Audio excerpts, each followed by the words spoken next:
And now I'd like to invite back our presenter, Debbie Creamer.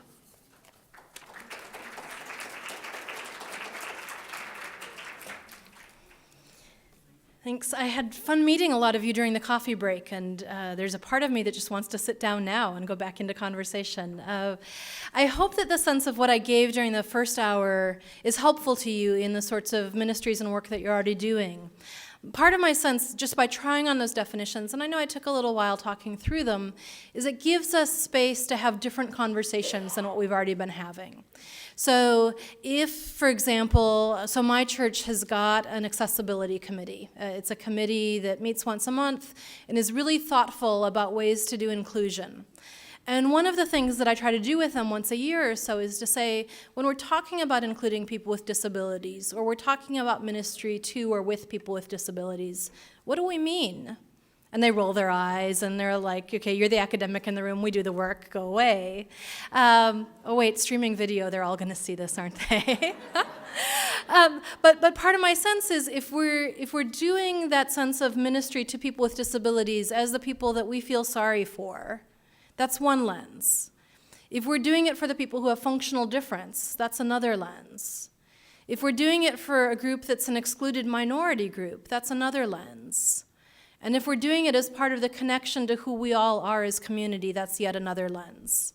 And I think all of those lenses are helpful, but that can be a useful question to ask and to be constantly interrogating ourselves about.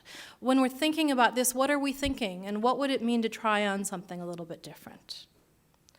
What I want to do in this session, as I previewed at the beginning, is not just talk about disability in kind of a general sense, but to talk about it really in terms of Christian community. And as I do these talks in other places, I think this is a similar conversation that you could have in other religious or value-based settings. So I'm going to be drawing specifically on Christian resources, but you could imagine having a similar sort of conversation, drawing on texts from the Judaic tradition or from Islam. You could imagine it in terms of other faith communities or even value groups. What I want to do is think about how the resources of the tradition are both helpful and not helpful to us, and how they give us imaginative possibilities moving forward. And I promise I'll save some time for conversation at the end, because that's really the most fun part for me. And this beginning part, many of you could probably do this story as well as I can. When I walk into settings that are Christian-based and want to have this conversation, I start by saying, what do we see when we look at religion with an awareness of disability? Or what do we see when we put Christianity and disability together? And the main thing that I want people to take away when I ask that kind of question is that it's mixed. There are ways and moments in which you can tell the story that say Christianity has been awesome for people with disabilities. There are ways in which you can tell that story of Christianity has been horrible for people with disabilities. And I think it's useful to name both of those, and to name those not just in contemporary memory practices. So I could actually pause us for a minute. I'm not going to, but I could, and ask you to turn to your neighbor and say, tell the best and worst story of how your church has engaged people with disabilities, or you if you're a person with a disability. If we have time, I might come back to that, because it's always a little interesting to do. But I want to name that as not just being within our individual memories, but as being invested in the whole tradition. So the history of the Christian tradition around disability is one that's messy, and one that's complicated, and one that can be told a variety of different ways.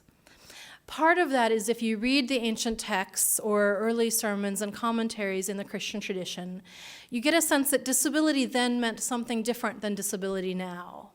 So disability then was often a marker of something bigger. So based on the moral understandings, but even more so, because medical understandings or understandings of the body were very different 1,000 or 2,000 years ago than they are today. Even understandings of what the individual is, so the way you think of yourself as a person, is very different than it was 1,000 or 2,000 years ago today. And most of the things that we have that seem to have been talking about disability weren't really talking about people with disabilities at all. They were telling bigger stories. So in the book Disability in the Christian Tradition, which was back there, I did a chapter on John Calvin and what John Calvin had to say about disability. And at my school, it's a joke because I'm not a Calvin scholar, and I hated this writing project. In part because I took it on thinking John Calvin was just going to be horrible about people with disabilities. I was going to write 5 pages of how horrible he was and how useless he is. I'm not Presbyterian, thank goodness, so I could get away with that. And then I'd be done. And what I found from reading his works, which I think are true if you read anybody's, if you read encyclicals, or if you read early church fathers, or if you read anything else, often when disability language shows up, it's not about disability at all. So it's about who's in and out of the community, or what the signs are of God's favor, or metaphors for who we are as a community and a body together. So you can't just go look for the word blind or the word lame in old texts and imagine it's the same sort of thing as it is today. At the same time, part of the deal with Christian community is we do inherit those texts, and we do inherit those hymns, and we do inherit those old stories, so they pop up. And those of us who are advocates often find ourselves in the position of having to either acknowledge or frame or kind of work alongside that. So it's really easy to find good and bad sound bites, and when people engage the tradition, I'm encouraging them to do more than just the sound bites, but to recognize that those sound bites still come forward, right?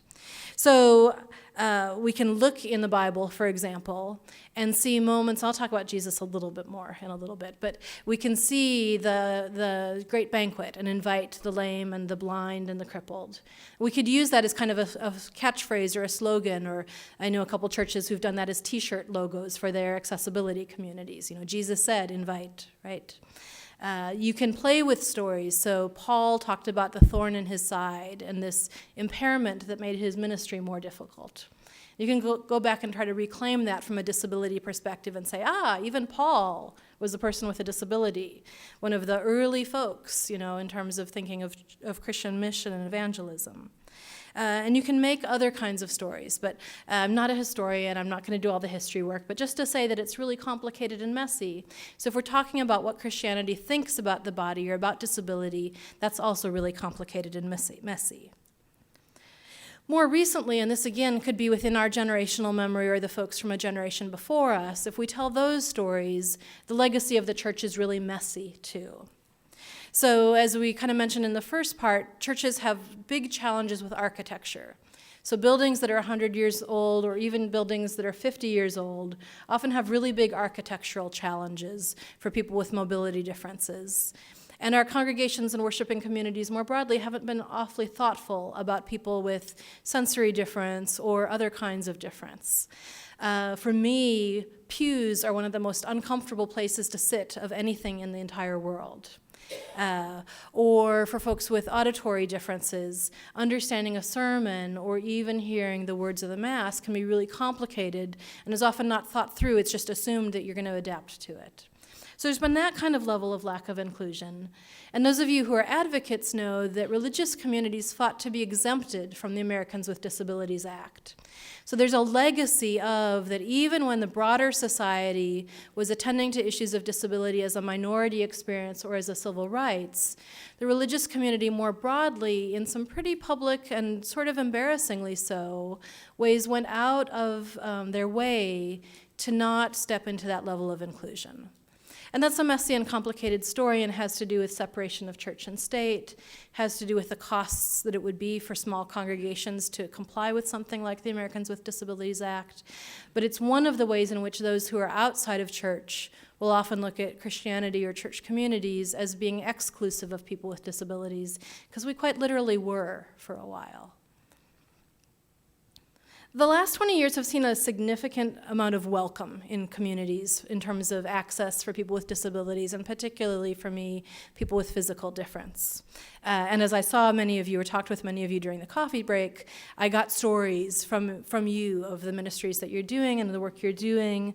And I think that that's been a really wonderful thing, and I'm excited when another 20 years go by to see the next level of steps, and that even conversations like this might become less important at that point because of the sorts of access and the sorts of nice legacies. So the communities that have engaged the elevator and next can think about engaging other sorts of access points, and that's work that we do for ourselves and for future generations. So that's really exciting. But still, churches have been slower to change than, say, shopping malls. And if you're a person in a wheelchair or a person with a mobility difference, you're going to find less access, most likely, at your church than you are at any other place that you go during the week. Even if the sanctuary has become accessible, for example, to people with wheelchairs, chances are good that parts of the building aren't. And the two parts that I often find to be not welcoming are the youth room and the choir loft. So this is striking to me in terms of when we think about access, many communities will think about, for a person with a wheelchair or a mobility difference in particular, think about getting them into the sanctuary, but not think about getting them into the life of the congregation more fully. Until that 16-year-old has a ski accident, in Colorado at least, and uses a wheelchair, and then we have to move the youth group. Or someone who's already a member of the choir has a mobility difference, and so then we think about putting the choir loft somewhere differently. Or we need to think about the pulpit. And for me, as I'm working with students who are pursuing ordination, who have a variety of physical differences, I have to work with them in terms of how they can think of their congregational setting, not just being accessible for someone who's coming in and kind of consuming the religious experience, but who's taking a leadership role. And you might think of this in terms of your congregation when you go back home, to look physically at the space and to say, not just can the person get in, but where can they go and where can they not go? It reminds me there's a slogan within the disability rights movement that says, if we can't go, we won't come. Meaning if we can't use the restroom in the place where you are, we're not going to come to your place at all. And restrooms are also, again, because churches have fought for exemption from the ADA, one of the places that often don't have access. And if your restroom isn't accessible, I don't want to go places where I can't find a restroom anyhow. You all can imagine the rest of that.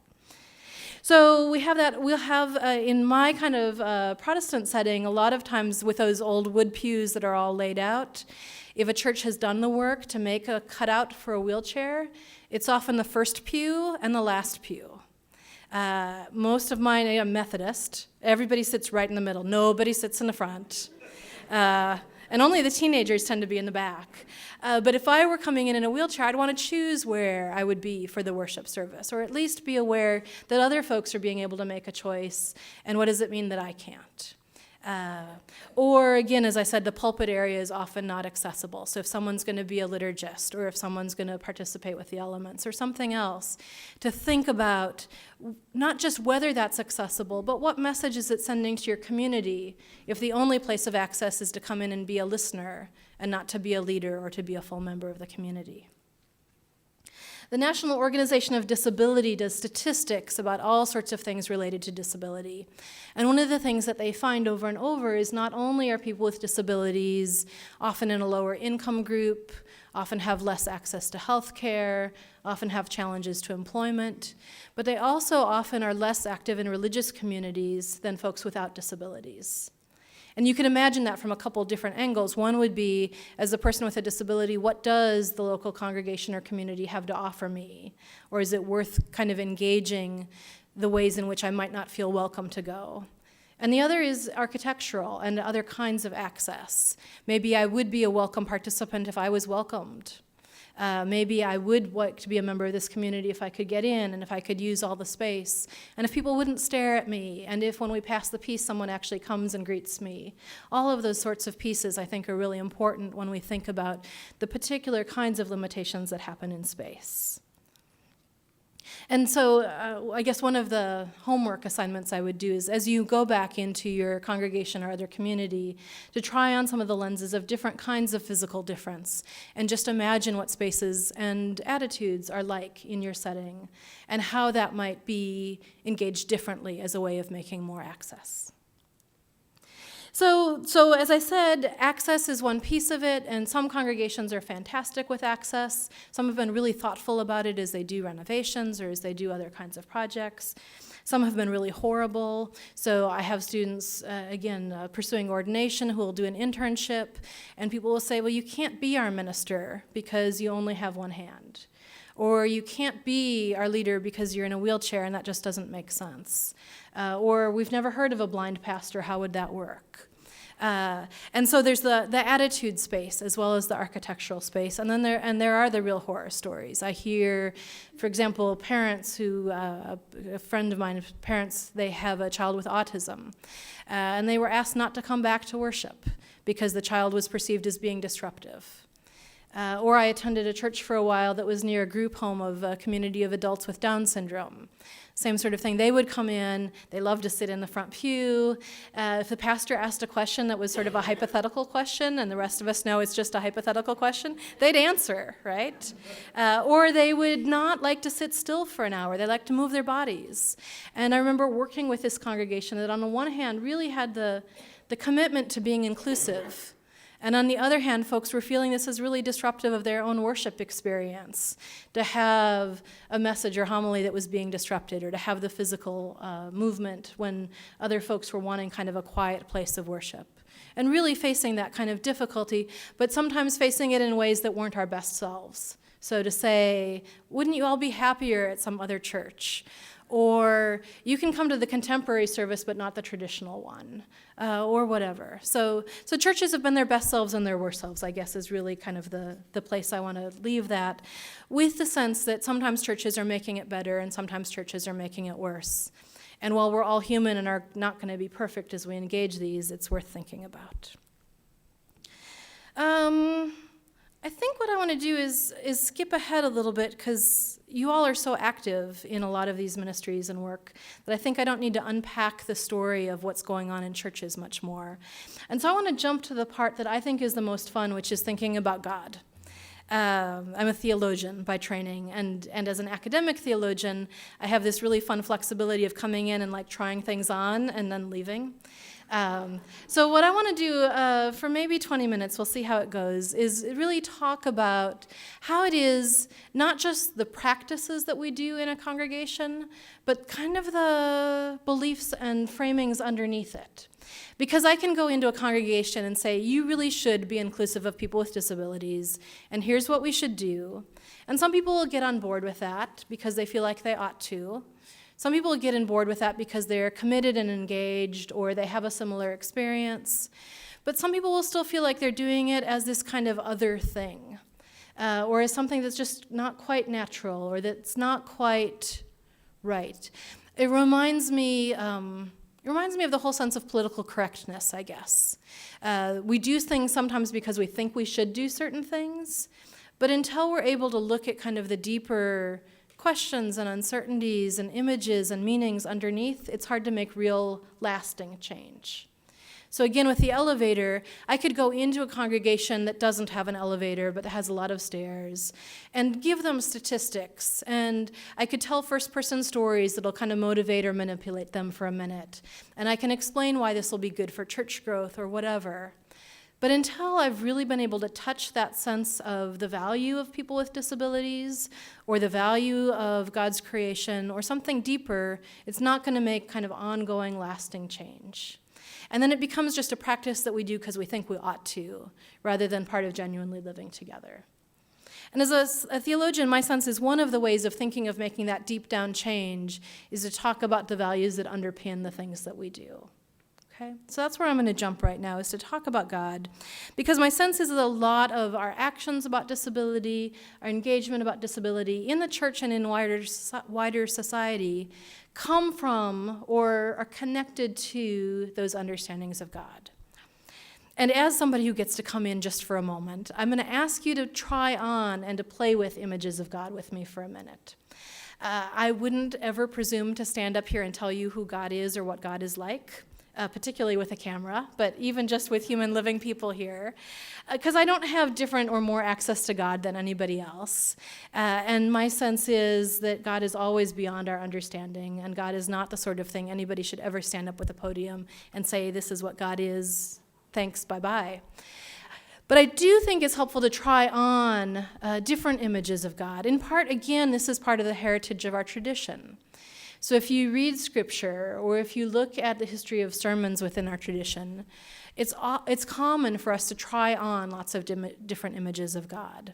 So in the Bible, there's lots of different stories about God that portray God in very different ways.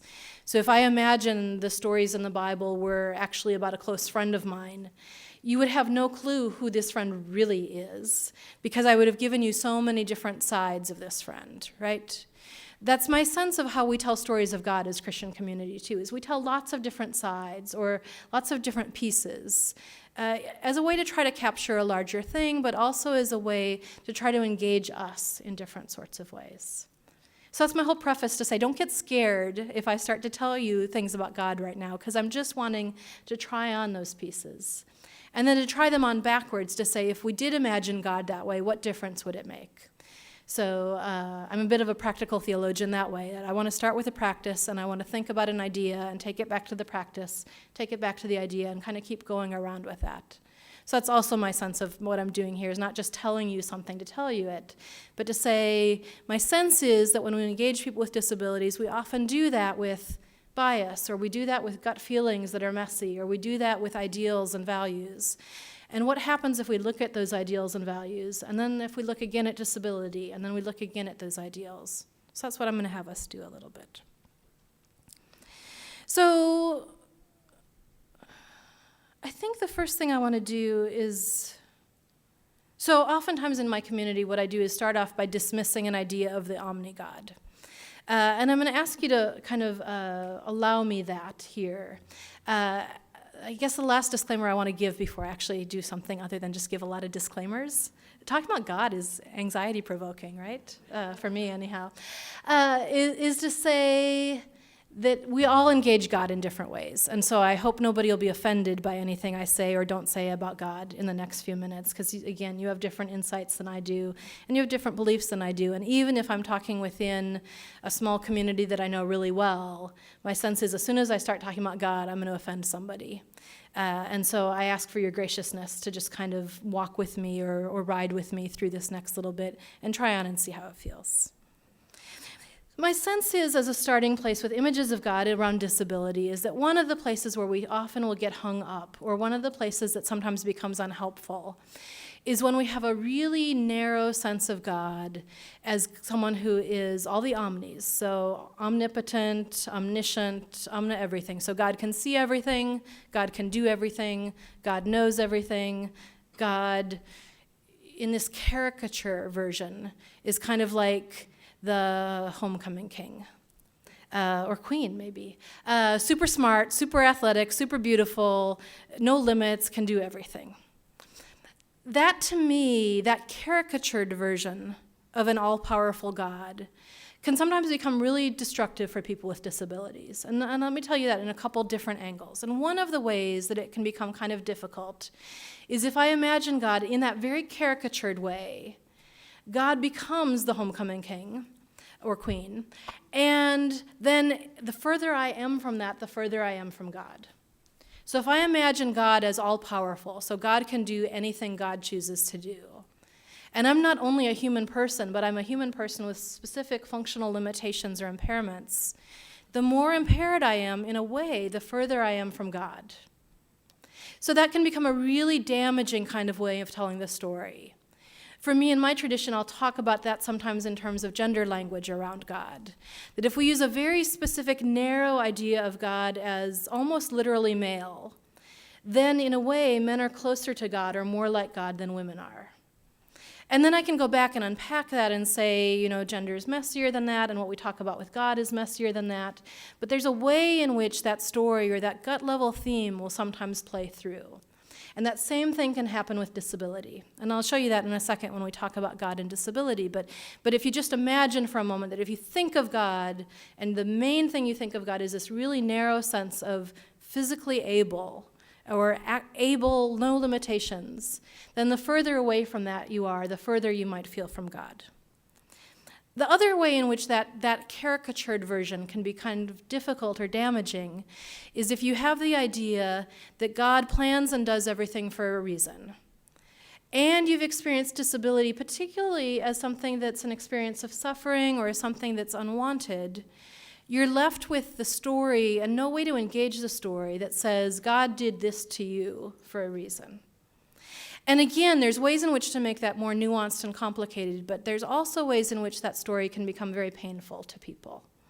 And so you hear parents in particular, but also people with disabilities really struggling with that sense of, why did God do this to me? I'd kind of like to be angry at God about this, but I'm also not supposed to be angry about God. And if God is the one who can point God's finger and make something happen, I don't want to piss God off either, right? Or God must know better than I do, so I'll just trust God for this. Or God, as part of God's big plan, I've got a piece that I'm supposed to follow through and do. So God's given me this disability for a reason. There's something I'm supposed to figure out and do as part of it. For me, the narrow thread of that story that becomes very cause and effect can be dangerous, particularly when it's isolated from everything else. So for some folks, that kind of worldview where God does everything makes a whole lot of sense and is the way that they have meaning and kind of significance in the world. I get nervous when that gets applied unequally to disability. So for someone for whom that's their worldview, and God has a big plan for everything, and that includes how good the coffee was today, and it also includes my experience with disability, that's kind of a coherent sense. Or that God has a sense of the trajectory for my whole life and disability fits into that. That can make a lot of sense. In our culture, and particularly the way the media picks this up, but also sometimes in people's individual lives, that gets disconnected. So the only cause and effect piece is the disability piece, or the suffering piece, or the trauma piece. And so I'll nudge people who have that worldview to ask about the consistency and the integrity. Because if you're going to believe God is doing this for a reason, I hope you can also believe that God is doing other things for reasons. Or if you believe God gives disability as part of God's plan, I hope you'll also be able to believe that God gives other life experiences as part of God's plan. And at the very least, I hope that folks won't project that onto other people who might be believing different things or might have different ways of making sense of the world. And I hope that within the messiness and complexity of life, we'll hear both the life-givingness of an idea of a God that's that big, but also some of the risk that that can carry for a person who experiences really any kind of trauma or loss, and disability insofar as that's trauma or loss. So that's a messy legacy, that's a difficult legacy. For folks for whom that kind of God makes sense, that's going to be a hard thing to kind of wrestle with. It can be a good thing to wrestle with, it can be a hard thing to wrestle with. Because of my sense of the reading of the Christian tradition, though, I know that's not the only story of God that gets told. So I like to offer some of these other stories as companions or alternatives, again, as things to just try on as a way of playing with the story of God. And as I said, I really do mean play. So the first one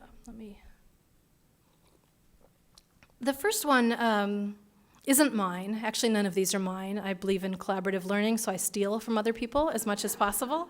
And I believe I can't have the only idea of God, and it's easier to tell you what these other people think about God than me, right? So the first one, many of you might already know Nancy Easland, who wrote the book The Disabled God. How many of you are already familiar with that text? Okay, so that's maybe a quarter of the room, I think. Nancy's proposal, this came out in 1994, so this gives you a sense of kind of how recent a lot of these conversations are. Nancy was a person with a physical impairment who was a professor at Candler School of Theology in Atlanta. And at the time that she started engaging this, she was a student, so she was doing an internship placement as a chaplain. And as a person with a disability, she was really struggling with this idea of God as all-powerful, who caused her disability for a reason, and that was the first way many people engaged her. Oh, God did this to you. Oh, God did this to you. And she was having not a whole lot of luck, both kind of turning that back. Well, and God gave you brown eyes, and God gave you a full head of hair, and whatever. That wasn't working consistently. And she was personally having trouble connecting to this God. That this was the God that she wanted to feel as loving and compassionate, but she was also carrying around this constant sense of she called it the buff God, so the really athletic, muscular God who, points in the sky and causes disability for certain people. And there was just this big disconnect for her. And she was working with a group of vets who were wheelchair users, and they were struggling with this idea of what is the God that can connect to us? And one of the folks there at the rehab center said, well, If God was in a sip-puff chair, then God would understand what life is like for us. That idea of God in a sip-puff chair, first off, if you know what a sip-puff chair is, it's one of the wheelchairs that's for folks who have very limited mobility, and so they control most of its functioning through a straw that they blow and suck on in order to move. So at one level, this is an image of a person who experiences very significant physical impairment. This is somebody who's not going to be moving their hands and limbs around a whole lot in order to make sense of the world. They're blowing and sucking on a straw. So from one level of judgment, you see this as a person who's significantly impaired. On the other level, if you've encountered someone who uses a sip puff, effectively at least, for me, I have to watch out because they're going to run over my toes. They have power that I don't have. They have speed that I don't have. They have mobility that I don't have because they've got this piece of technology that helps them be strong and powerful. So the image of God in a sip-puff chair for her was an image that was at once vulnerable and powerful. So this is an image of limitation, but it's also an image of great power. And it's an image of a God who engages the world complexly. So it's a God who maybe can't do everything that God chooses, but a God who can also do a lot. For her and for the folks in this community, it was a helpful image as an alternative to that buff Michelangelo God, because this was a God that was in some ways more like them, but as they paused in their Bible study and talked about it, was also a God that's somewhat resonant with the Christian tradition. So, for example, it gives us that idea of Paul with his thorn, being really successful in ministry, but still engaging physical limitations. Or, as I've played with this in communities, we've realized and we've talked about the story of Jesus that we have after the resurrection is a story of someone who still had scars. We don't know a whole lot about Jesus after the resurrection, or there's not a whole lot of text that describes Jesus after the resurrection. We don't have texts that say whether his hair was long or short, or whether he was looking like he'd been in the sun too much, or whether it was looking like he was well-fed. But we do have texts that say he had scars. And not only did he have scars, but he didn't have a taboo about the scars. He invited people to come and touch the scars. And again, I'm not a Bible scholar, so I'm not trying to do much more with that than play with that imaginative possibility of within the Christian tradition, we have a story of a God or of the Son of God who experienced impairment in specific sorts of ways, experienced a body that was somewhat different than that normal or standard body. And so the idea of a God with disability shouldn't be completely foreign or stomach-turning to us. It's part of our tradition. Part of what she did with that story, too, with the idea of the disabled God, I think she did two things. One is she gave an image that fits with experiences of disability. And we know there's always danger in that, right? There's danger in imagining God in our own image. And so we want to always be careful when we do that, because then God always looks like us and likes the people we like and does the sorts of things we care about. But on the other hand, as you think about it, there's also a way in which imagining God as having some connection to us can be really helpful. The story of Genesis, that we're created in the image of God, gives us a sense of access to God that we might not have if there wasn't any overlap and connection. And so at the very least, the idea of trying on the image of a God with disability can be empowering for people with disabilities. It also betrays some of our assumptions against disability.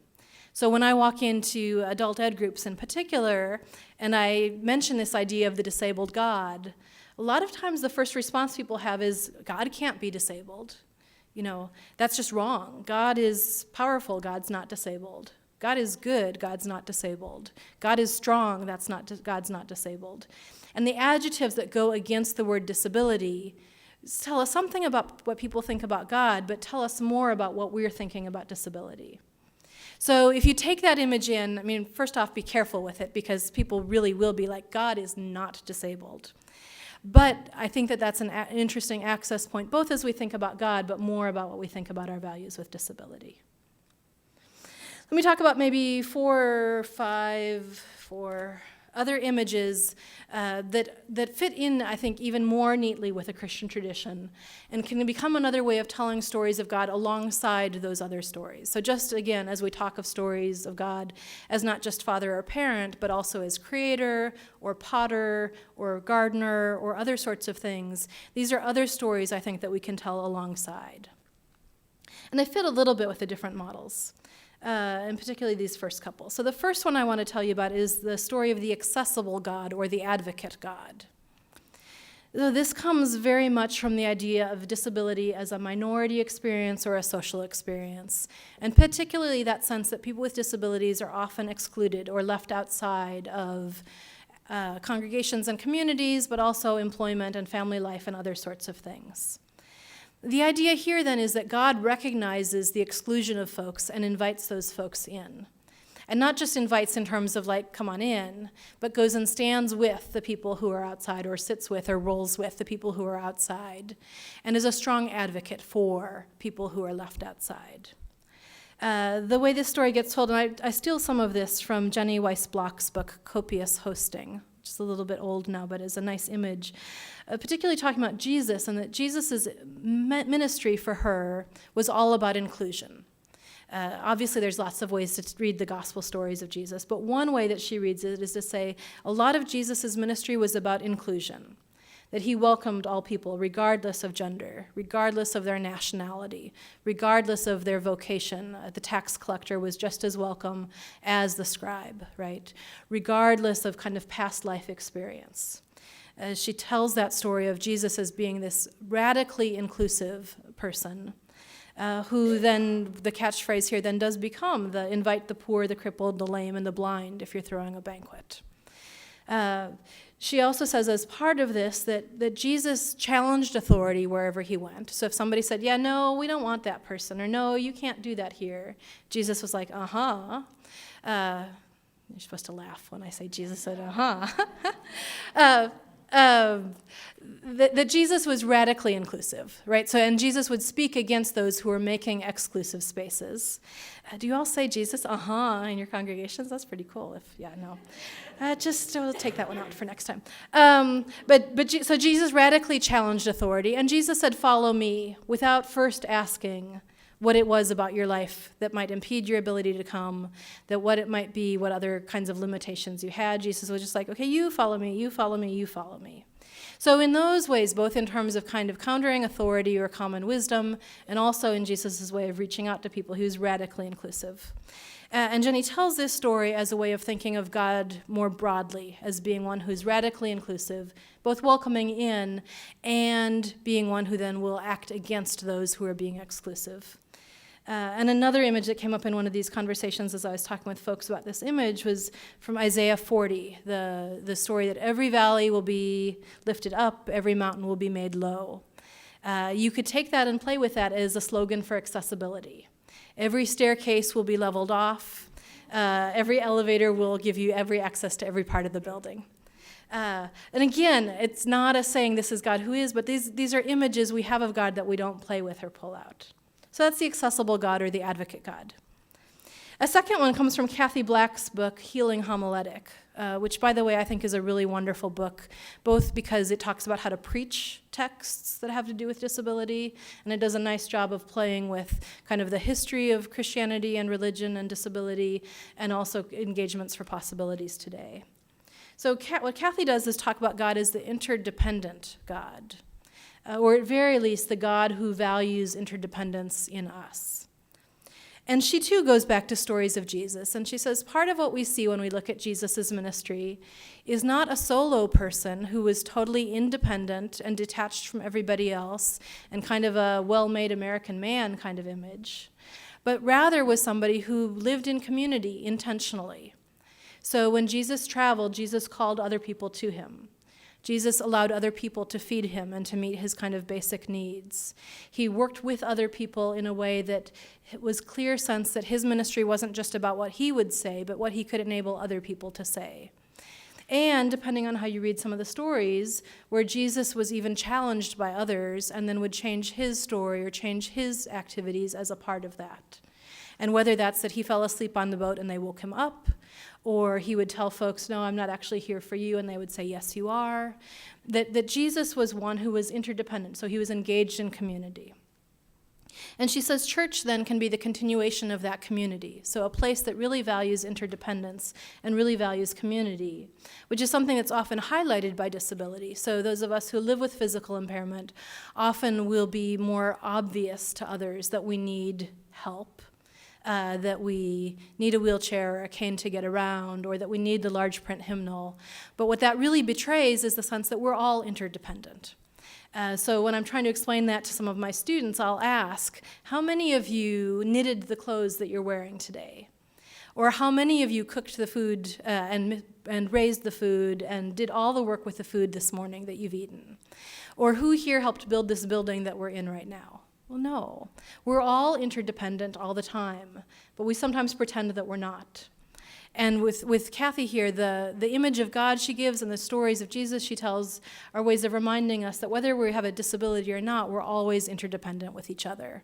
And God is interdependent with us. And even reading the history of the tradition, you can see ways in which, in the stories of the Christian text at least, that it appears God might have changed God's mind along the way. Or God had a plan and the people didn't follow it, and so God had to make a plan B and a plan C and a plan D. Still, again, that sense of interdependence and community. And even the story in Luke 5, it's often described as the story of the paralytic. So you know that one. So Jesus is speaking to a group.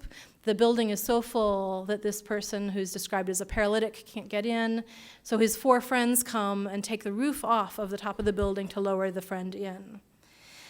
Kathy tells that story as not being a story of healing per se, but as a story of interdependence. So here are the friends working with the person who is described as paralytic to get into Jesus, and Jesus then recognizing that as a community activity. So again, a story of interdependence, or at the very least, a story that our community, that the folks who were gathering the early stories of Jesus thought were important enough to tell. You could have just skipped the end and said, Jesus encountered paralytic, healed him, the end. But part of the text of the tradition is, no, these other people came along and helped and were part of the story and part of the engagement. The third one I don't have a good name for yet, but I've been calling lately the bold God, or the no hang-ups God. This came for me from a sense of a brochure that I got from the 70s, I think. And the front of the brochure says, what do you say to a person with disability when you first meet them? Or what do you say when you meet a person with disability? And you open up the brochure and it says, hello. So the idea is your first encounter with a person with a disability is as a person. And then the disability stuff might come in later, depending on how it's relevant or not. This image of God as the bold God, or the no hang-ups God, or maybe the authentic God, is a story of the God who then also engages each of us as people first, as ourselves first. And then if we also have a disability or other impairment, if we've got other life complexities, if we've got other challenges, those things come about as part of relationship and community, but they don't come up first. So in that same story that's often called the paralytic, the encounter that Jesus has with that person who's been brought in by his friends on a stretcher, Jesus' first response is, your sins are forgiven, which was often Jesus' first response with anybody, whether or not they had a disability.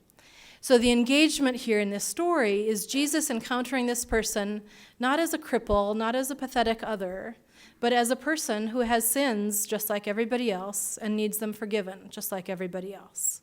And as the story goes on and Jesus gets challenged, then he says, okay, then go walk, and I can do that too. But his first engagement is with the person as a person. So this is the idea of God who sees us, who engages us. The God of the resurrection who's not afraid to touch and be touched, so kind of shatters those taboos that we often have with people with disabilities, and instead engages us truly as God with us, and not as a God who's 3 steps back and kind of separated by judgment.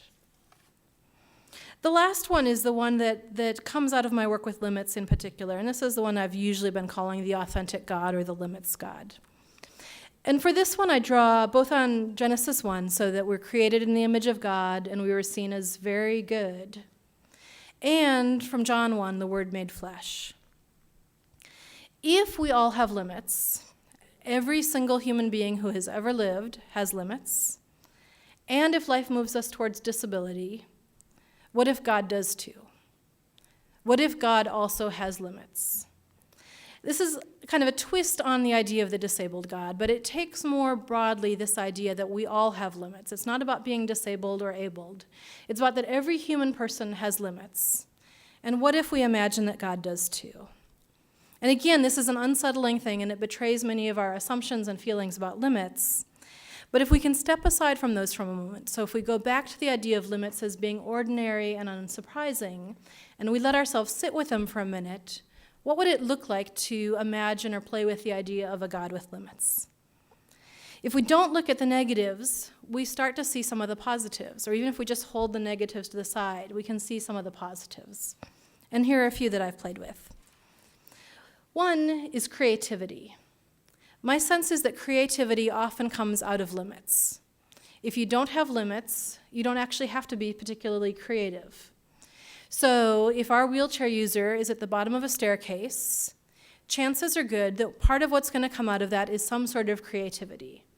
That creativity might be on the part of the person who's using the wheelchair, who then figures out some other way to get into the building. It could be on the part of the friends who figure out some other way to get the person into the building, or that move the activity that would have been in the building out.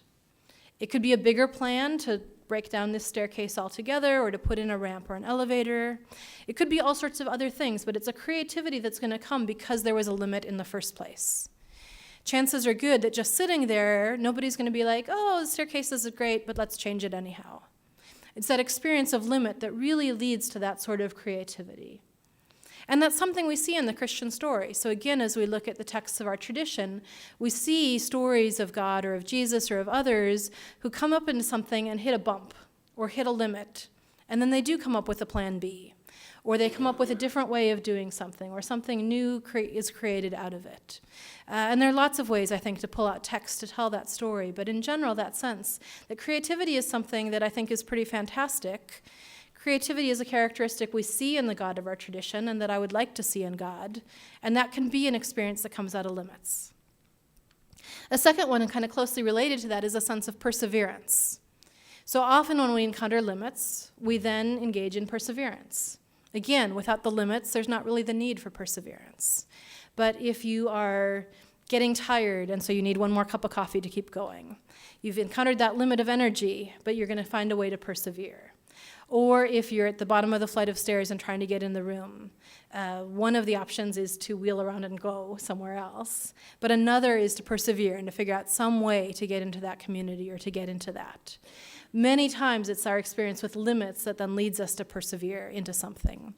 And again, perseverance is one of the stories that we hear about God and about Jesus in the Christian tradition.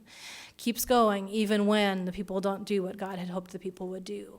Or keeps going even in the face of famine and drought. Or keeps going even in the midst of difficulties. And that to me is something that we can imagine with the experience of limits connecting into perseverance. A third for me is authenticity rather than grandiosity. So if you don't have limits, you can be grandiose. You can say, I'm the most amazing whatever in the whole world. I can do everything.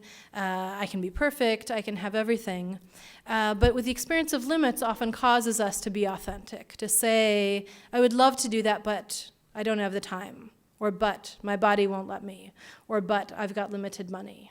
And that then gives us space to be authentic with each other. It's often in those moments of authenticity where we're vulnerable with each other. And when we let that vulnerability out, that then we develop real authentic relationships with each other. So I'm not going to genuinely connect with many folks until we've shared the sorts of limits, the sorts of authenticity that comes from that, and the vulnerability that comes from that. And my sense of the God of the Christian tradition is also one who has those levels of authenticity. Or at least, again, that's something I'd like to project onto God and try on and see what difference that makes. The other two, kind of quick, one is complexity. So again, without limits, you don't need to be complex. But complexity comes from the experience of scarcity, or comes from the ability of not being able to do everything in the super neat and tidy and perfect sort of way. That it's what makes us not cartoon characters, what makes us genuine, kind of rough, some sort of complicated, sort of messy people. And the God of our tradition is a God who's sort of complex and rough and messy, and sometimes hard to grasp in those sorts of ways that overlap with ideas of limits. And then the last for me is really a sense of hope. So if we don't have limits, we don't really have a need for hope. If we don't have the possibility of impossibility, we don't have the need for imagining possibility beyond that. It's in the face of limits that hope comes about. because otherwise we just know what we need to know, or we have what we need to have. But limits give us hope. And again, my sense of the story of the tradition is one in which we can tell stories of hope that evoke God and evoke community and all sorts of other things. And so I think of all of those things that come out of limits that can be positive characteristics of limits, or can be things that come from good out of limits, are characteristics that we can see in God. They're characteristics that we can see in the story of Jesus, whether that's post-resurrection or throughout the ministry of his life. So kind of to pull that all together, and then I'm going to switch to question and answer space, I think, because I don't want to just be the talker here. My sense is that the texts and traditions hold all sorts of different kinds of possibilities, and they're things that we can draw on. So again, if I were preaching in a community, or if I were leading a study on some of these, I wouldn't go in with the idea of, let me just lay this out for you and give it to you. But this idea of trying on different resources from the tradition. The Christian tradition has got so many different wonderful stories, and so many different ways of interpreting these stories. And I don't think we should be afraid of trying on new interpretations. If we always have the kind of sense, at least that I did from Sunday school, that Jesus was like this magician doctor who healed people, that gives me one sense of Jesus. So then I'm going to think of a Jesus who's going to heal me or not, and then I have to deal with whether I'm healed or not healed in relation to Jesus. So when I was in high school, I was a member of Fellowship of Christian Athletes, and I remember on a retreat we went on, some people came to me and said, we'd like to try a faith healing. And I was like, okay, great. And they did, and I didn't feel any different or better afterwards.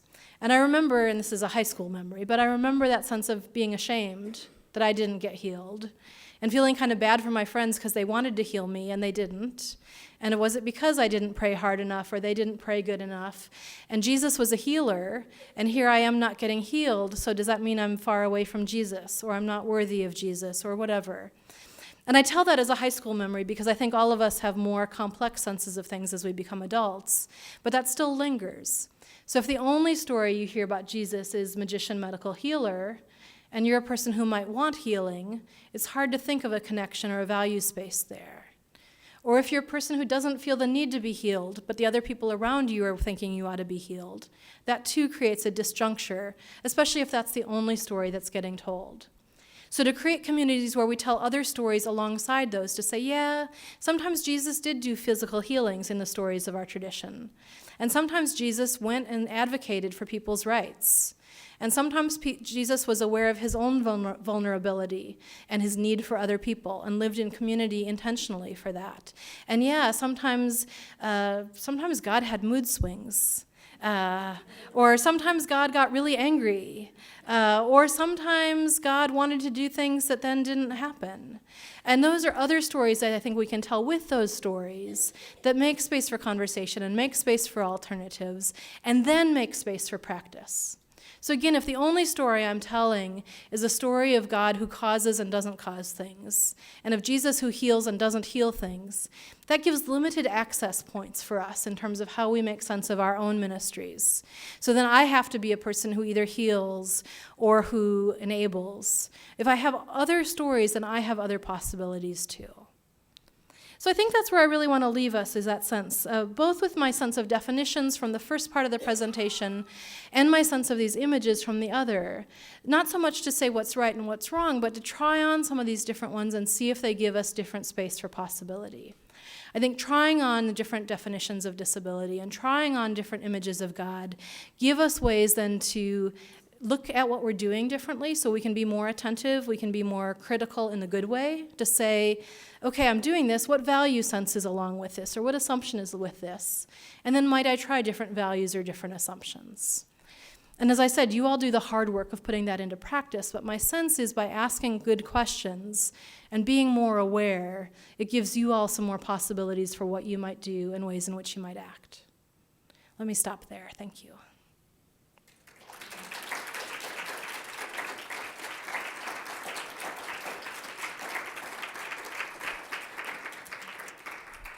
So I think we've got about half an hour. Again, if folks need to get up and move, that's great.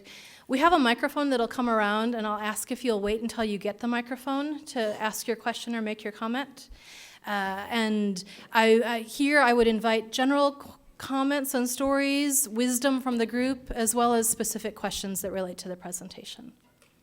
My first comment is about John 9 and the great value for parents who find their child has been born with or acquired a disability with the response of Jesus. Neither this man nor his parents have sinned. But I want to speak next about the paralytic. Two things are particularly striking to me. One is that here's this paralytic who has 4 friends. Now that is rare. And I think the biggest miracle was that by the friends lowering the man through the roof, the crowd was forced to make room for them because they had first tried to approach at ground level, and the crowd refused to make room for this person with a disability. And that happens. We know that happens. It happens all the time.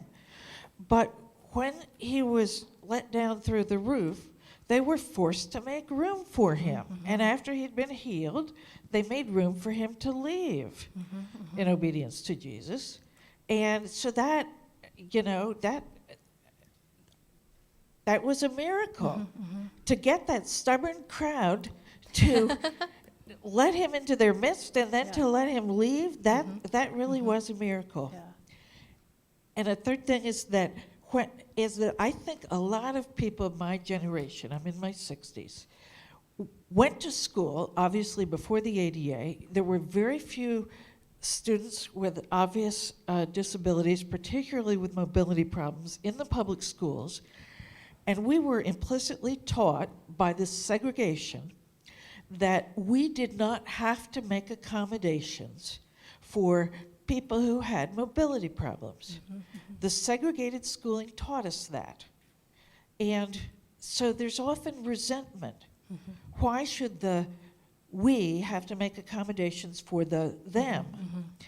And when I go to different parishes and talk about these issues, when I'm invited, that's one of the things I point out because it helps people understand that we're still dealing with the effects of the segregated schooling.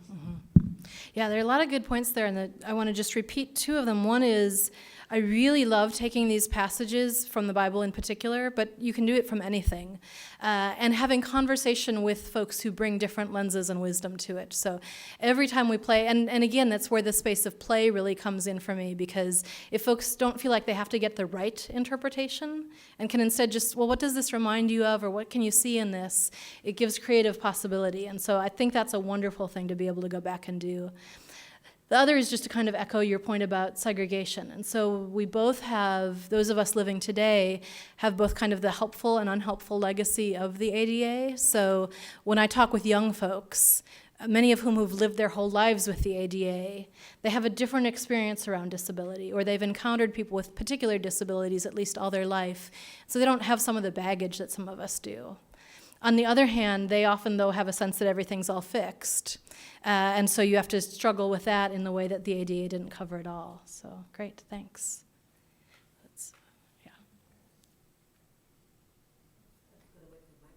I think we've got the microphone there. Okay. I'm retired after 32 years of parish ministry. And I wanted to make 2 suggestions. First of all, I kept waiting for you to include John 9:3 as Jesus' response, and was glad that the person who spoke before me gave that response. The other reality is that those of us who use the lectionary know that we have to confront that gospel every 3 years. And every 3 years, I am inundated with mail asking from other pastors, how should I preach this gospel? Because I am blind. And one of the realities I have always put forth is to preach the reality that perhaps the healing was not so much physical as spiritual. You notice that Jesus leaves the man to confront the issues that face him. And he dares to go into the synagogue and confront the Pharisees with the reality that he wants to be treated like everyone else. And I think this is the approach that is so often not taken We'd rather approach it from the physical healing standpoint. So I think you need to be sure to include the third verse where Jesus says that the glory of God can be revealed through this man. Yeah, thank you. That's, again, playing with these texts is so rich. Another way that I've heard some of those stories told, and this may be some of what you're getting at, is that what Jesus was doing, the physical healing in some ways was irrelevant. What Jesus was doing was restoring folks to access to community. So if the community had excluded someone based on physical or sensory difference, maybe what Jesus was doing was taking this moment to say, let me help you as a member back into this community, while simultaneously challenging the community in other sorts of ways. I love, again, as a theologian and not a Bible scholar, we can play with these texts in so many different ways, and even just trying on different characters in a story. So we often tell the stories with the same characters, and we imagine we're Jesus, or we imagine we're the disciple. Well, what if you're the person who's come seeking healing? What if you're the person who didn't actually come seeking healing, but your friends or your parents sought it for you? What if you're a parent here? What if you're a bystander? And try on some of those different lenses with some of these different perspectives, knowing that anytime we interpret a story, there's lots of different interpretations. So, but yeah, thank you for that. Got right here in the vest.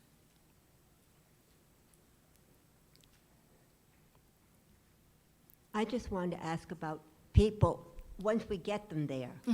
For example, if you let someone come in with a let's the wrong word, but if people come in with a wheelchair, and then you bring them into the meeting, and we go downstairs for refreshments, and they need help eating, or they can't speak clearly, who sits with them, who talks with them?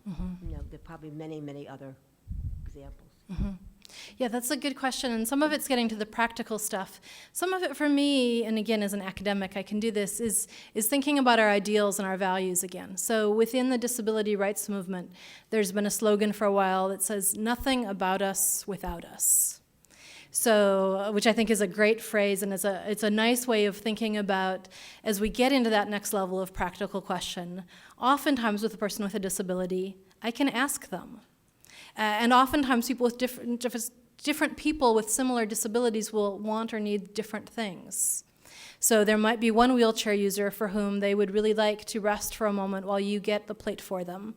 And there are others for whom they may need just a little assistance with a serving spoon but can handle everything else themselves. And some of that may depend on what day of the week it is or what mood they're in, how well they know you, what else is going on, how many people are between you and the serving area, all those sorts of things. So my first sense for a question like how is going to be, if you've got folks with disabilities, ask them. And recognize that sometimes that might be a little awkward, because for the most part, I don't have to ask other people, and I may need to ask a wheelchair user or someone who's blind. On the other hand, we have to recognize we've got our own sense of kind of stigma and concern of doing the right thing that we need to let go of. You know what? We're going to offend people with disabilities just like we offend people without disabilities. Sometimes they're going to be gracious and wonderful, just like all of us are sometimes gracious and wonderful. Sometimes they're going to be grumpy, just like sometimes all of us are grumpy. And so it's the messiness of human community. That said, there are also ways to learn best practices from other folks. So I often will talk, so the issue for me often comes up with, people will say, okay, my congregation says please stand. What's a better phrase? I'm like, okay, the way I've figured that out has been by asking other congregations what they try. And so I've kind of collected a variety of those, and then I can share that. So in a room like this or in other sorts of settings, you can ask folks, how are you working with X issue? Or how are you adapting to X situation? This to me, again, comes from some of my other commitments. So if I think about racism, some of it for me is, as a person, I'm white. As I engage a person of color, sometimes it's a matter of messiness of me in relationship with them, and I'm probably going to offend them sometimes, and I'm going to hope they're gracious enough to help me. But I also can go talk with other white folks and not always be trying that out with people of color. So my sense with people with disabilities is similar. So sometimes it's the messiness of engaging the person or people in their community. So if it's a child, talk with their caregivers.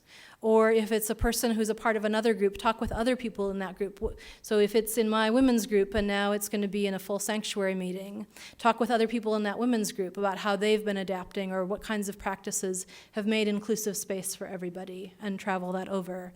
But also, I would say don't be afraid to ask the person, but sometimes you are going to be afraid. So in the midst of your fear and uncertainty, ask.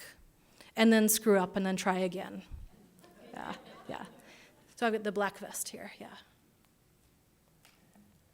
Yes, first of all, I want to thank you so much for your talk today and the information. It was very, very good. And a lot of things that you talked about, and I know for me in my own journey that trying to find the answers through like the self-help books really weren't very helpful. And but the Bible, the scripture passages were very helpful and have become more helpful for me and, as I continue to study or read them. And in John 9, the thing that I liked about the part about is the glory of God was shown through him. And that's the thing that turned it around for me when I was there. Because I think what a lot of us look for is we're looking for a cure, and we miss the healing. That's what happened with me when I saw that. And I often ask the question to people: did God create disability? And some people, there's a lot of variety of answers to that, but I think one thing that I've come to understand about that is that he may not have created it, but he allowed it. And I think one reason that he allows different things to happen with different people, and part of the glory that is shown through people is the compassion and mercy of others to these people. So it becomes a challenge for people with disabilities, to think of it in that terms. It has for me. It's required a lot of humility in some ways, and another passage is to more that is giving, more is expected. That type of thing, and that definitely becomes a challenge as well. But again, it's all there. It's all in the scripture. There are things there. And one thing that I got today too, and I was thinking about this before, is that. And you mentioned about Leviticus, and I believe that's Old Testament stuff. And then you talked about John 9, of course, which is the New Testament. And you see, the Old Testament was a law, God's law. And the New Testament is what Jesus did, which was, I didn't come to abolish the law, but to transform it. And I think he did that with the love of God, which makes all the difference because he turned it all around and he made it more personal. And I think a lot of the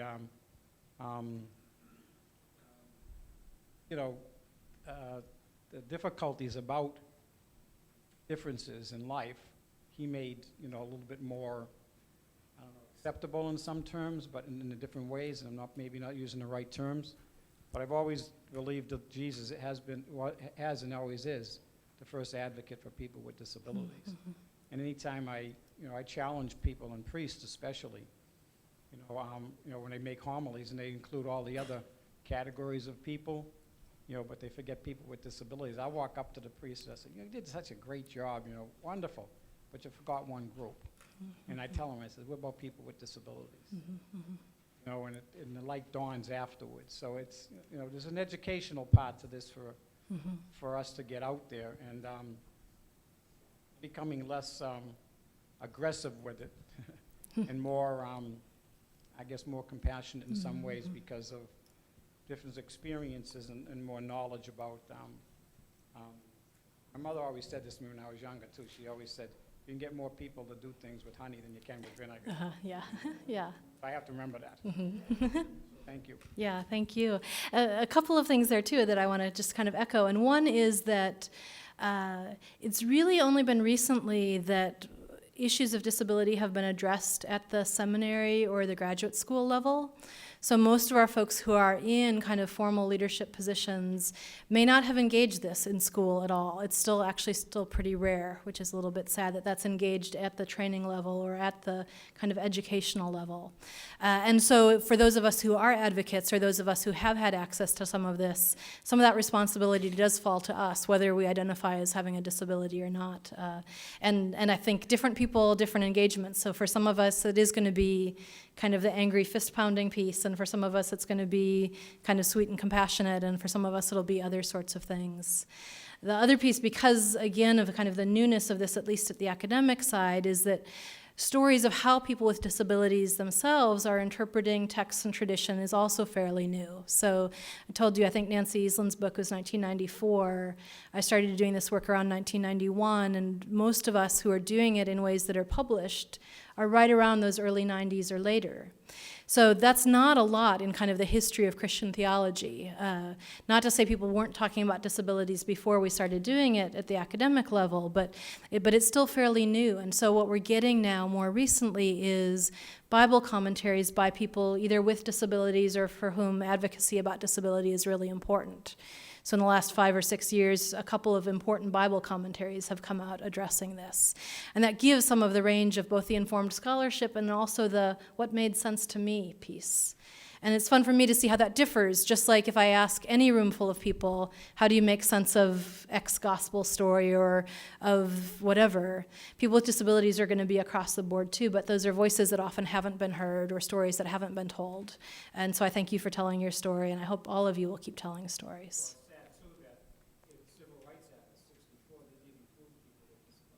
Right, so the Civil Rights Act of '64 engaged some folks with identity difference, but not disability, and so disability really took, actually independent living movement in Berkeley in the late '70s was really where we start from, and that's also, in the big scheme of history, not a lot of time. So great, thank you. Who else? The red sweater here.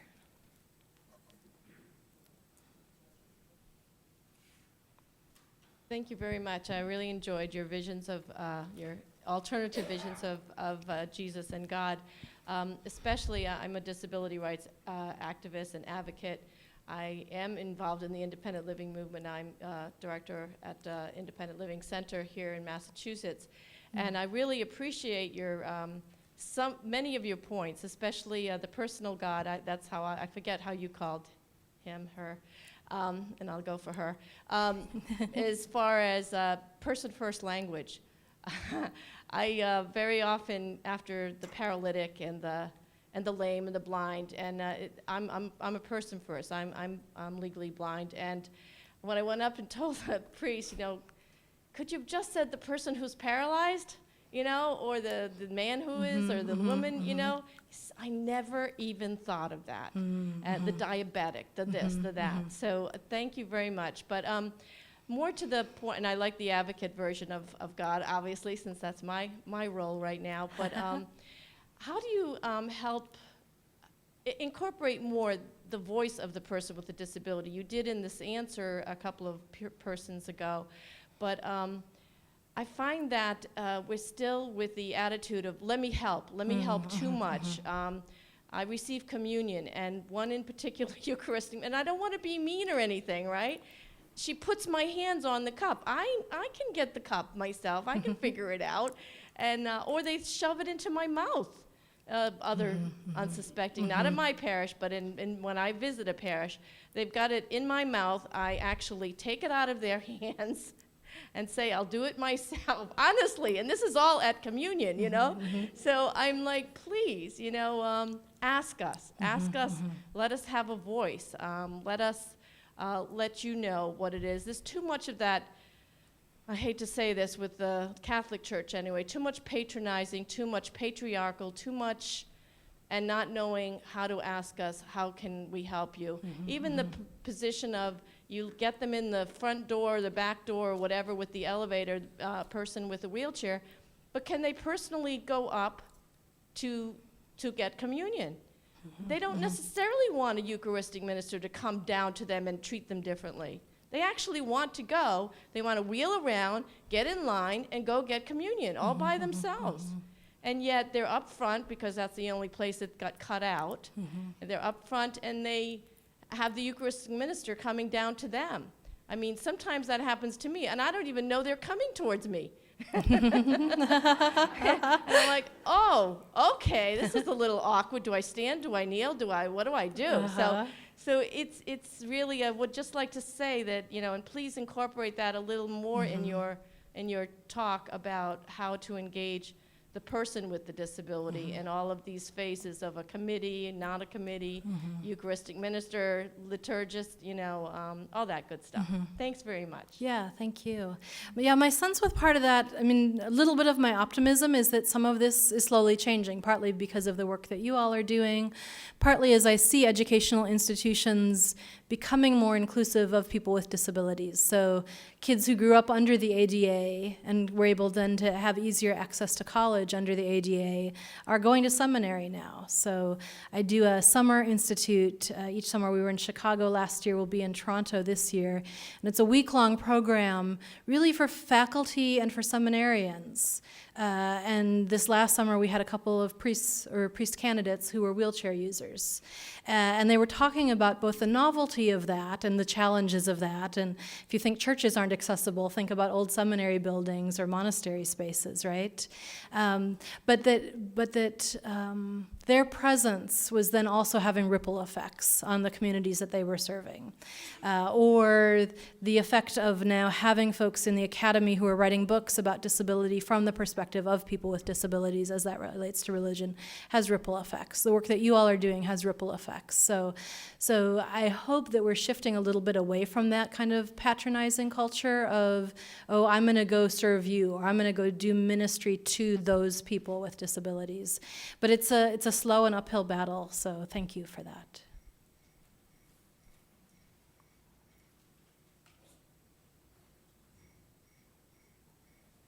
I really appreciated the things you said about the authenticity and the God with limits. I've been working on thinking about a vulnerable God or a God with vulnerabilities, and this helped my thinking there. And I also wanted to add, I've done some work with the Massachusetts Council of Churches and Rhode Island, and then the World Council of Churches, and just like seminaries are beginning to have courses on disability, there are theological statements available that the Massachusetts Council put out. I could give people links to that. That's a pretty good document. And the World Council of Churches put one out that was endorsed in 2003, and we're getting ready to revisit that.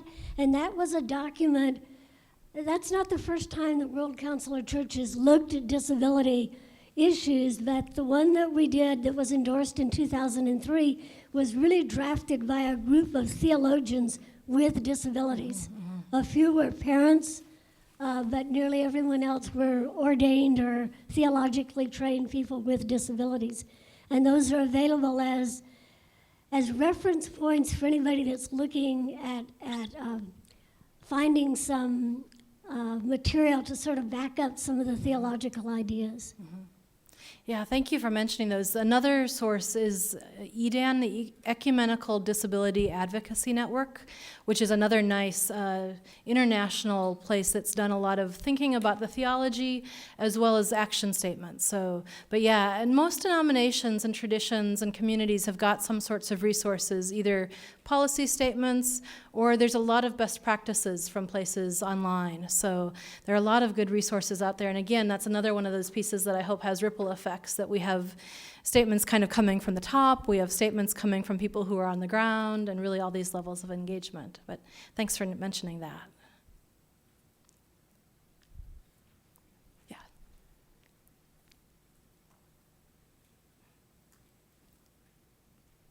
Hi, thank you.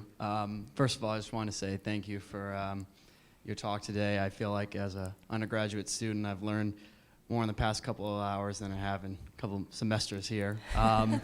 Professors, if you're watching, you're all wonderful, so just remember that.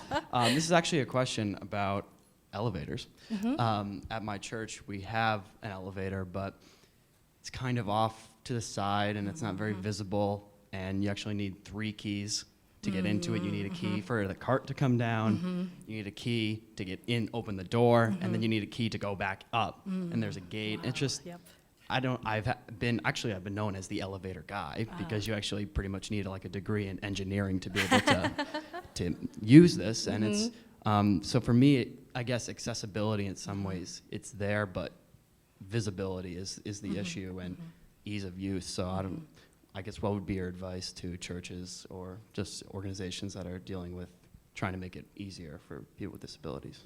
Yeah, that's a really good question, and it highlights again the thing that access isn't enough, and that there are varying degrees and levels of access. So I had a similar experience when I went to college. My dorm was on the 4th floor, and so I had the magic key to the elevator, which first off made me special because everybody else wanted that for their luggage or for move-in day or for whatever. But then also meant that my main way of accessing my dorm room was the way the garbage went out.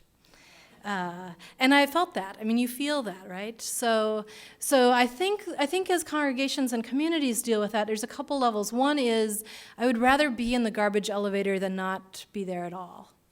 On the other hand, the garbage elevator isn't enough, and it's not a good sign of inclusion and community. So I encourage, actually, when I do this talk at local churches, I invite them as one of their homework assignments to do an accessibility audit.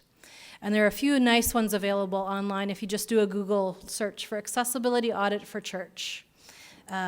It's a lovely, the one I use is about a 12-page checklist done by folks who are familiar with the ADA and a variety of mobility and sensory differences. And to do it not as an attempt to be perfect, but as a way to get information about how well your church or community is doing. I actually have a sense that none of us can be perfect in terms of our access, but we can be aware of where our limitations and difficulties are. So if it's the elevator that's out to the side, there are ways to make that more welcoming. So you can make sure that it's got the same sorts of signs that you would put on the front door are in there, and maybe the poster about upcoming activities this week, and other senses that this is a space people actually use and are welcome and invited to use. At local church level, the church I participate in now has a kiosk near the front door. So after you come in, there's the greeter, but there's an accessibility kiosk there. And at that kiosk are the large print hymnals, and is the assisted listening device ready to check out with batteries in it even. I've been to a number of churches that, there's one somewhere, and if you find the right usher, and if the batteries are still good from the last time, then sure, you have at it, but if not, not. Which is almost worse than not having one, right? So they have a kiosk there, and it's well signed, and all the ushers know about it, and so there's easy access then. Something like that elevator, like I would want to make sure a couple different people knew where the keys were, that other folks felt like they could use that space in a way that doesn't make it inaccessible to the people who need it as their only point of access, but that doesn't stigmatize it as only these 3 people are allowed to use that space, right? I would think about making sure that my whole congregational vision had awareness of that. So if there is an elevator and it goes out, what do we do? That plan ought to be made before the elevator goes out, because if it's like the one at my school, it goes out, and then you have to figure out what to do. Make that plan in advance. And think about then other ways to make the space both as welcoming and as authentic as you can. So it's okay to say, I'm sorry, but the only elevator to the youth room is down in the back. Can I go with you as we go find that room? And to be honest and kind of open that way. So, and then again, always responding. So when something doesn't work, then kind of regroup. And whether that's in my church, we have a staff parish committee. I'm Methodist, we have a lot of committees. But we have a committee that looks at kind of the worship life, or that looks at the physical plant, and to then bring those questions back. So it's not just me as the whiner problem, but me as naming a genuine issue that the whole community is going to work together to try to address. So, and then for those of us who do use those facilities, to feel free to speak up, to say, the bathroom says it's accessible, but it's really not. Or part of the facility is, but I can't reach the paper towel dispenser. Or I appreciate that you've made this effort, but this is the effort that would actually be more helpful to me. And I think empowering us to also speak up is important. And then living in a community of vulnerability that doesn't get defensive when that happens, but says, oh, we didn't think about the paper towel dispenser. Let's work on that. So, but thank you. For me, it's always an ongoing and constant process. So thanks. Maybe one more question. Great, right here. So one thing I would add is what's in it for the church? And it seems to me like what's in it for the church, in addition to doing the right thing and all that sort, is renewal and growth. And how many families are saying now, we don't come to church because it's boring and we can't get our kids up for it, when really what they mean is, our kids don't read that well and have ADD and we just can't, I'm tired of yelling at them for an hour. And the story of John 9 is a rich one. Got to come back to that again. Some people say that the glory of God will be shown through him meant Jesus was going to heal him. So God made him blind and marginalized in the community so that God could come along and go, booyah, thanks. I think, unfortunately, this is one of the two most common interpretations. The other is spiritual blindness, which bothers me because I don't see very well, and I have to start working on Wednesday to come to church. I have to find a ride. I have to see if things are going to be in large print. Nothing's in large print today. And I'm not spiritually blind. I'm spiritually persevering, if that's what that means. What would happen if we challenged all our notions of what people are comfortable doing and turned the way we normally do things in worship, committee meetings, educational events like this today on its ear? Well, we would welcome a lot more people, and some of them, like the guy in John 9, would have been marginalized enough all along that they would have the guts to witness to Christ far more courageously than anybody else. That's the story of John 9. Read it, you'll see what I mean. And some other people, let's never forget, with disabilities are also socially powerful, like Stephen King, famous author. He's losing his eyesight to macular degeneration. Are you ready to welcome him to your church? Because might help with the revenue. Nice. Yeah, and I think, that's a really lovely takeaway at the end, too, for you to walk out, to have your, actually at school we call them elevator speeches. So if my students who are doing dissertations, I say, have your elevator speech. So in the time it takes to ride an elevator with someone, you can tell them what you're working on. It's actually a really nice kind of wrap up for my talk, I guess, to say I hope you all have an elevator speech so that if you're with someone from your congregation or community, that in the time it would take to ride an elevator, you can say to them why this matters to us. And that can be that people with disabilities are just as much a part of the family of God as any of us. It can be the parable of the lost sheep. If one is lost, then that's what our focus has to be.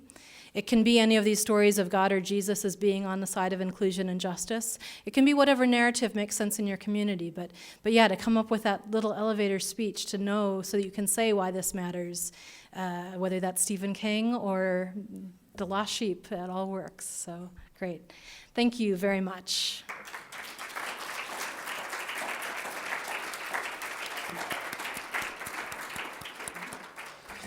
This has been a wonderful morning, Debbie. Thank you so much. And I especially thank you for stretching us in the way we think about disabilities, think about the church, and think about God.